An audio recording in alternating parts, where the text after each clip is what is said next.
Kako je do akcije 100 ljudi, 100 čudi sploh prišlo in kaj je njeno osnovno sporočilo, njen namen?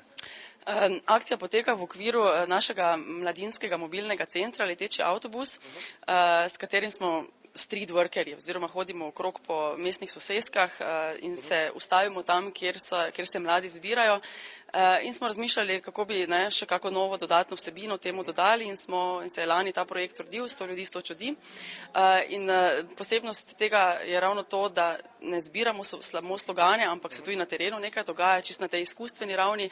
In sicer letos smo spoznavali različne kulture, tako da smo kot goste povabili mlade ljudi, ki so dlje časa bivali nekje daleč v tujini, da so potem skozi kulinariko, pitje čaja, glasbo, umetnost, kulturo ali pa čisto tiste vsakdanje stvari predstavljali to kulturo mladim. Ampak današnji večer pa se bo nekako vrtel okoli teh sloganov, pa me zanima, kaj je pretehtalo pri izbiri tistih najboljših. Ja, že drugo leto slogane izbira Mirovni inštitut iz Ljubljane, ki jih pač zbere po svoji vesti.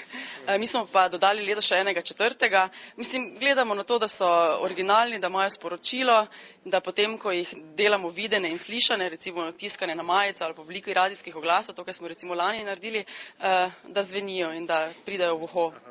Pa je morda glede na vsebino z posameznih sloganov opaziti, ne vem, povečanje katerekoli vrsti nestrpnosti? Ne, mogoče se dostikrat pojavijo romski, torej Romi ali pa recimo ljudje, ki se jim priimki končujejo na ič ali pa recimo istospolno usmerjeni, te se mogoče pojavljajo bolj pogosto.